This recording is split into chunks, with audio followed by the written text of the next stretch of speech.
Yo, what's good? What's good? It's the one, the only, but what do I know? Boxing back at y'all with another one. Still going through my allergies and shit, so y'all bear with me. Bro, Jarrell, I'm finna say Jamel. Shout out to Jamel Charlo. Jarrell Miller, for y'all that don't know, I'm pretty sure you don't know, but he has a fight tomorrow in Argentina. And he had his weigh-in today, and he stepped on and weighed 341 pounds. Now, here's the thing, bro. Or actually, okay, according to this, it says the fight is tonight. But anyways, here's the thing. I'm sure y'all not gonna watch it. Here's the thing, bro. Jarrell Miller normally weighs in like around 296 to 304, right? This dude weighed in at 341 pounds, bro. And just look at him. And it's like, bro, did you even train for this fight? And if you did, how much did you weigh before training camp? Like, bro, man, listen, I'm gonna tell y'all something. I've watched boxing my entire life, and I've seen stuff like this happen, where a fighter, because I think Jarrell hasn't fought since like 2018, I believe, or 2019. So it was 3 or 4 years, right? Abner Morris is coming back too after a 3-year layoff, right? I've seen this happen many a times where a fighter, they'll take these long layoffs and gain all this weight, right? And they'll come back, not even able to fight at the weight class that they came. Let me see, who's an example that I can think of just right off. You know, it's hard to think of stuff when you actually trying to think of it. Who's an example that I could think of that's taking a long ass time? I'm sure I can't think of one off the bat, but where fighters have taken this long layoff and they come back and they never look the same after that. They always just they look just trash. They look, you know. Peter Quillen is one. When he lost to Danny Jacobs in 2015, he came back. It's like when they come back, they look trash, right?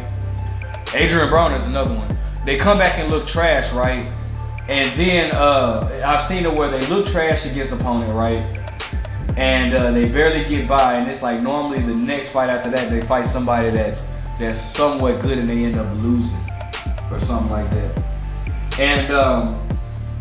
And I've seen this happen many times, and that's why it's not good. Like when you're out of the ring, boxing is a year-round sport, and you gain all this weight, and it's like now you spend, basically you have a fat camp, and what a fat camp is basically a camp where you just spending time losing weight, and not even in a healthy way, because you can't even work on your technique, you can't work on none of that. So they come back and you lose all this weight in a fast time, and you look sluggish when you fight. A lot of them have conditioning issues. A lot of boxers that do stuff like this, they end up having conditioning issues. A close friend of mine, actually a family of mine, Jermaine Taylor, former undisputed middleweight champion of the world, had the same problem, where Jermaine would walk around at like 200 pounds, and he would spend all his camp basically cutting weight. And I could talk about this. Me and Jermaine have talked about this plenty of times, so it's not like I'm going behind his back. I'll get him on here one day. He'll even tell you about it. But he spent all that time losing that weight, which is why when you lose weight, a fast amount of weight in an unhealthy way, you look sluggish. Your conditioning isn't right because you had to cut all that. You drained yourself cutting all that weight. You don't look right, and then that take fluid out. That actually fucks with your punch resistance. A lot of people don't know that. That messes with your punch resistance because you're losing a lot of fluids in your brain and stuff like that. Why you think Roy Jones, when he cut all that weight from heavyweight to light, he was never the same? That it messes with your punch resistance. It does a lot. It has a bad impact on the body. So I don't necessarily know.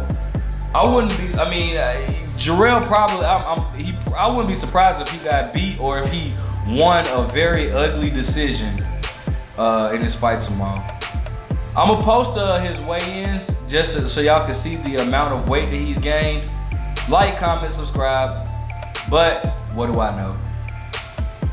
Miller.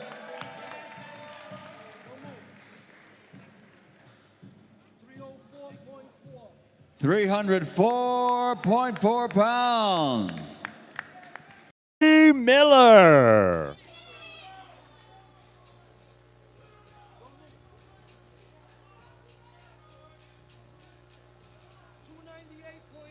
298.8, 298 and 3/4 pounds. 298.